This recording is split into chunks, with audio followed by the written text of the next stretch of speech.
Hello friends, मेरा नाम है आशीष इजी वेब डेवलपमेंट से। और HTML के इस वीडियो में हम सीखने वाले हैं कि HTML में टेबल क्या होती हैं और उसको कैसे बनाते हैं। तो सबसे पहले हम जान लेते हैं कि HTML में टेबल होती क्या है। तो टेबल का यूज़ करके हम डेटा को रोज़ और कॉलम के फॉर्म में अरेंज कर सकते हैं। जैसे आप MS वर्ड में या MS एक्सेल में डेटा को अरेंज करने के लिए टेबल का यूज़ करते हैं। तो जब आपके पास वेब पेज पर बहुत सारी इंफॉर्मेशन आपको डिस्प्ले करनी है जो कि एक पर्टिकुलर फॉर्म में लिखी हुई है, तो उसको हम टेबल के फॉर्म में दिखाना ज़्यादा आसान होता है। तो टेबल में कई सारे टैग यूज़ होते हैं, जिसमें सबसे पहले जो टैग यूज़ होता है वो टेबल होता है, जो कि एक पैरेंट टैग भी होगा। दूसरा होता है TR, जिसका फुल फॉर्म होता है टेबल रो। हेडिंग के लिए हम TH का यूज़ करते हैं, टेबल डेटा TD और कैप्शन। तो टेबल को समझने के लिए हम यहाँ पे एक एग्जाम्पल ले रहे हैं, जिसमें आपको जो मैं आपको टैग बताऊंगा आगे वो आसान लगेंगे समझने में। तो जैसे मेरे पास ये एक टेबल है, इस टेबल में जो स्टूडेंट इन्फॉर्मेशन है इसको हम लोग बोलते हैं कैप्शन, मतलब ये हेडिंग है, उसके लिए हम कैप्शन टैग का यूज़ करते हैं। यहाँ पर आप देखेंगे 3 रो हैं, हर रो के लिए हम लोग TR यूज़ करेंगे। फिर ये जो है ये टेबल हेडिंग है, जैसे सीरियल नंबर, नेम, कोर्स, इसको हम TH से लिखते हैं। और जो डेटा होता है उसको हम TD से मेंशन करते हैं। तो चलिए अब हम देखते हैं कि टेबल के सारे जो टैग्स होते हैं उनको किस तरीके से लिखते हैं। तो सबसे जो पहला स्टेप है आपका वो क्या है कि टेबल टैग का यूज़ करके टेबल क्रिएट करना स्टार्ट। उसके बाद हम यहाँ पे सबसे पहले, जैसे हमने आपको बताया था कि हम TR लिखेंगे जितनी भी रोज़ होंगी। सपोज़ अभी हम जो टेबल बनाने वाले हैं उसमें हम 3 फील्ड रखना चाहते हैं या 3 कॉलम रखना चाहते हैं। पहला होगा हमारा सीरियल नंबर, दूसरा होगा हमारा नेम और तीसरा होगा हमारा कोर्स। तो हम स्टूडेंट की इंफॉर्मेशन स्टोर करने के लिए एक टेबल डिज़ाइन कर रहे हैं। तो यहाँ पे मैंने TR लिख दिया है। TR के अंदर चूंकि हमारा जो फर्स्ट कॉलम है, फर्स्ट फील्ड है, उसमें क्या लिखेंगे हम लोग, हेडिंग लिखेंगे। तो इस तरीके से हमने यहाँ पे 3 हेडिंग डिफाइन कर दी हैं, सीरियल नंबर, नेम और कोर्स के लिए। अब इसके लिए हमें डेटा लिखना है और डेटा लिखने के पहले हम इसको सेव कर लेते हैं। मैंने ऑलरेडी यहाँ पे इसको ओपन करके रखा है वेब पेज में। आप देखोगे यहाँ पे सीरियल नंबर, नेम और कोर्स आ गया। अभी आप सोच रहे होंगे कि यहाँ पे कोई बॉर्डर नहीं दिख रही है, तो ऐसा लग ही नहीं रहा कि टेबल बनी हुई है। तो अभी हम वो देखते हैं। पहले हम एक स्ट्रक्चर तैयार कर लें बेसिक। अब हम इसको रिफ्रेश करेंगे तो आप देखोगे कि हमारा डेटा और आ गया। ऐसे ही हम यहाँ पे एक और रिकॉर्ड इंसर्ट कर देते हैं। तो इस तरीके से जितनी बार भी आपको रोज़ इंसर्ट करनी है, आप हर बार यहाँ पे सेम TR और TD का प्रयोग करेंगे। अब हम देखते हैं कि यहाँ पे ये टेबल के फॉर्म में इसको डिजाइन कर लिया हमने, स्ट्रक्चर बना लिया है। अब हमें टेबल के फॉर्म में इसको डिस्प्ले करना है। तो इसके लिए हमें कुछ एट्रीब्यूट चूज़ करने पड़ेंगे। सबसे पहला जो एट्रीब्यूट है वो है बॉर्डर। ठीक है, अब जैसे देखिए अब यहाँ बॉर्डर आने लगी है। जो नेक्स्ट एट्रीब्यूट हमें यूज़ करना है वो है विड्थ। जो विड्थ है वो हम 2 तरीके से डिफाइन कर सकते हैं। एक जैसे हम डिफाइन करते हैं सपोज 400, तो आप देखोगे कि यहाँ पे 400 पिक्सल में ये टेबल जो है वो बन गई।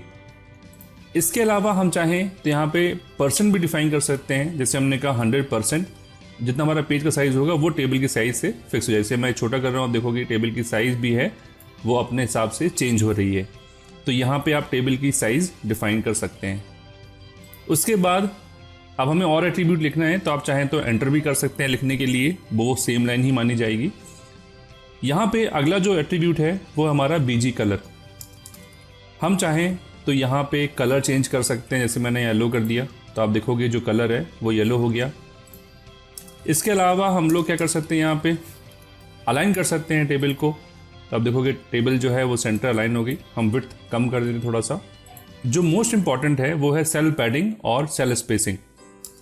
तो अगर आप देखेंगे, अगर मैं सेल स्पेसिंग यहाँ पे 4 करता हूँ, रिफ्रेश किया हमने इसको, तो आप देखोगे कि हर सेल के बीच में ये जो खाली स्पेस आ रहा है वो यहाँ से डिफाइन होता है। सपोज मैंने इसको 10 कर दिया, आप देखोगे हर सेल के बीच में जो स्पेस है वो 10 पिक्सल का हो गया है। फिलहाल इसको हम 0 कर रहे हैं। और जो दूसरा जो टैग है हमारा वो है सेल पैडिंग। ठीक है, सेल पैडिंग इंपॉर्टेंट होता है क्योंकि इससे जो हमारी टेबल है वो थोड़ी अच्छी दिखती है। और सेल पैडिंग का मतलब ये होता है कि सेल के अंदर जो टेक्स्ट है और सेल की जो बाउंड्री है उसके बीच में कितना स्पेस होना है। ठीक है, तो इसे मैं इसको यहाँ पे 6 कर देता हूँ। तो आप देखोगे थोड़ी टेबल जो है वो अब ठीक दिख रही है। तो ये हमारे 6 एट्रीब्यूट हैं जो अधिकतर हम यूज़ करते हैं। एक तो बॉर्डर हो गया, जिससे हमारी बॉर्डर डिफाइन होती है। विड्थ टेबल की, जो कि हम परसेंट या पिक्सल में दे सकते हैं, मतलब या तो फिक्स कर सकते हैं या पेज की साइज़ के हिसाब से कर सकते हैं। कलर हमें बैकग्राउंड में डालना है, वो अलाइन करना है अगर हमको पूरी टेबल को, जो कि लेफ्ट राइट सेंटर हो सकती है। सेल स्पेसिंग, हर सेल के बीच में स्पेस, और सेल पैडिंग मतलब सेल के अंदर जो टेक्स्ट है और जो बाउंड्री है उसके बीच में जो स्पेस है वो हम लोग यहाँ से डिफाइन करते हैं।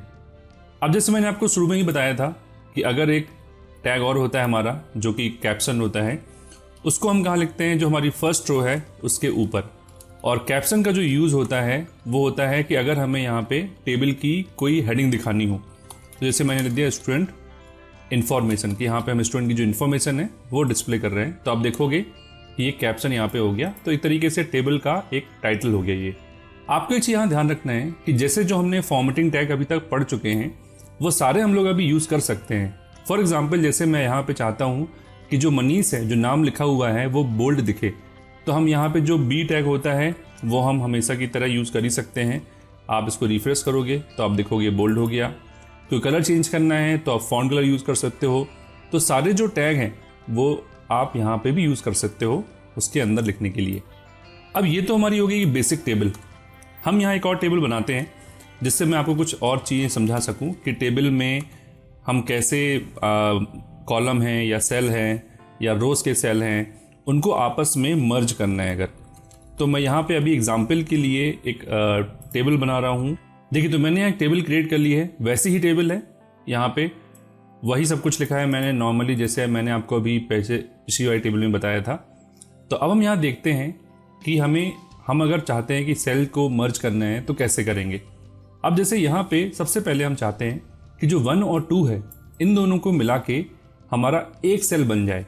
तो हमें किसको मर्ज करना है, 1 और 2 को। और ये जो क्या है, ये कॉलम के सेल हैं, मतलब हमें 2 कॉलम के सेल को आपस में मर्ज करना है, 1 और 2 को। तो हम यहाँ पे अगर लिखते हैं कॉल स्पैन, तो कॉल स्पैन एट्रीब्यूट होता है। तो ये हम कहाँ लिखते हैं, जहाँ पे हमें मर्ज करना है। हमें 1 को मर्ज करना है 2 सेल के बराबर, तो हमने कहा फर्स्ट कॉलम में हमने यहाँ पे कॉल स्पैन 2 लिख दिया। इसको हमने सेव किया, आप रिफ्रेश करोगे तो आप देखोगे मर्ज तो हो गया, बट 3 जो है वो बाहर निकल गया एक्स्ट्रा। तो अब हमें इसको चाहिए ही नहीं है। हमने डिलीट क्यों कर दिया, डिलीट इसलिए किया क्योंकि अब यहाँ पे जो फर्स्ट कॉलम है वो 2 के बराबर साइज ले रहा है, तो हमने यहाँ पे 1 2 लिख दिया समझाने के लिए बस। तो इस तरीके से हमने ये मर्ज कर दिया। ऐसे ही मान लीजिए हमको 4 और 7 मर्ज करना है, बट जो 4 और 7 है वो क्या है, रोज के हैं। तो जिसको मर्ज करना होता है तो पहले जो सेल को हम मर्ज करते हैं वहां पे हम लिखते हैं, तो यहाँ लिखेंगे हम रोज स्पैन। और कितने सेल मर्ज करना है, हमें 2 करना है। रिफ्रेश किया तो आप देखोगे यहाँ पे ये 2 सेल मर्ज हो गए हमारे। तो अब हम यहाँ से इसको डिलीट कर सकते हैं, ठीक है, क्योंकि हमने यहाँ पे किसको मर्ज किया है, 4 और 7 को। तो हमने 4 और 7 लिख दिया और यहाँ से हम 7 डिलीट कर देते हैं, ठीक है। मैं यहाँ रिफ्रेश करूँगा तो आप देखोगे 4 और 7 हमारे मर्ज हो गए। अब एक बार हम ये करके देखते हैं, सपोज हम 2 और 6 को मर्ज करना चाहते हैं, ठीक है। तो 2 और 6 क्या है यहाँ पे, बिल्कुल ये जो है 2 और 6 ये हमारे रोज के सेल है, मतलब एक रो ये है दूसरी रो ये है। हमें 2 और 6 को मर्ज करना है। तो सबसे पहले तो हम यहाँ लिखेंगे, क्या लिखेंगे यहाँ पे हम लोग, रो स्पैन। और 6 को मर्ज करना है, ठीक है, 6 लिख दिया हमने और इसको 6 डिलीट कर दिया यहाँ से। अब रिफ्रेश करेंगे अगर हम तो आप देखोगे 2 और 6 मर्ज हो गए। तो इस तरीके से हम कॉलम और रो के सेल को आपस में मर्ज कर सकते हैं। तो आपको समझ में आया होगा अब कि किस तरीके से हम सेल को आपस में मर्ज कर सकते हैं रो स्पैन और कॉल स्पैन एट्रीब्यूट के थ्रू। इसी को थोड़ा और बेहतर ढंग समझाने के लिए मैंने यहाँ पे एक टेबल बनाई है, आप देख सकते हैं। और इस टेबल में अगर हम देखें तो हमारा जो डेटा है वो कुछ इस तरीके से है, जहाँ पे हो सकता है कि हमको अभी सेल को मर्ज करना पड़ेगा। तो मैं आपको बताऊंगा किस तरीके से इसको करना है। यहाँ पे जो सीरियल नंबर है, नेम, एड्रेस, ये हमारे 3 TH है, यहाँ पे ये सिटी स्टेट TH है और ये कुछ डेटा लिखा हुआ है। अब इस डेटा में अगर हम गौर से देखेंगे तो जो ये है, ये वाले जो कॉलम है, ये जो सेल हैं, ये जो सेल हैं, इनको आपस में हमें मर्ज करना है। सीरियल नेम को मर्ज करना है, नेम को मर्ज करना है, एड्रेस को मर्ज करना है। तो मैं यहाँ पे ये टेबल जो है ये मैंने बना के रख ली है अभी दिखाने के लिए, सेम टेबल जो मैं आपको अभी एक्सेल में दिखा रहा हूँ। अब इस टेबल में हम एक एक करके मर्ज करना स्टार्ट करते हैं। सबसे पहले जैसे हमको यहाँ पे जो सीरियल नंबर है उसको मर्ज करना है, इन दोनों को आपस में, ये वाला और ये वाला। एक्सेल में हम क्या करते हैं, सिंपल ये दोनों सेलेक्ट करके और इनको मर्ज कर देते हैं।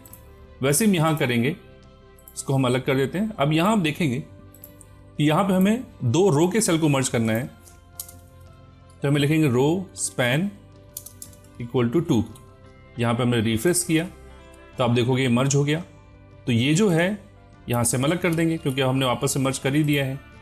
ऐसे ही हमें ये भी मर्ज करना है इससे, मतलब नेम और इसको, तो हम यहाँ लिखेंगे फिर से वही रो स्पैन इक्वल टू 2 और इसको यहाँ से अलग कर दिया हमने। अब जो अलग से हमने जो हाइफन लगाया है अभी, सिंपल। ऐसे ही हमको क्या करना है, जो एड्रेस है इनको आपस में मर्ज करना है, ठीक है। तो यहाँ पे जो एड्रेस लिखा है हमने, अब यहाँ पे हमें 2 कॉलम के सेल को मर्ज करना है, तो हम यहाँ लिखेंगे कॉल स्पैन इक्वल टू 2 और यहाँ से इसको हमने अलग कर दिया, ठीक है। तो ये एक आसान तरीका होता है अगर हमें मर्ज करना है कि पहले आप एक नॉर्मल टेबल क्रिएट कर लो और उसके बाद जिन जिन सेल को आपस में मर्ज करना है, तो मर्ज करने के बाद वहां से हम वो फील्ड्स को अलग कर सकते हैं।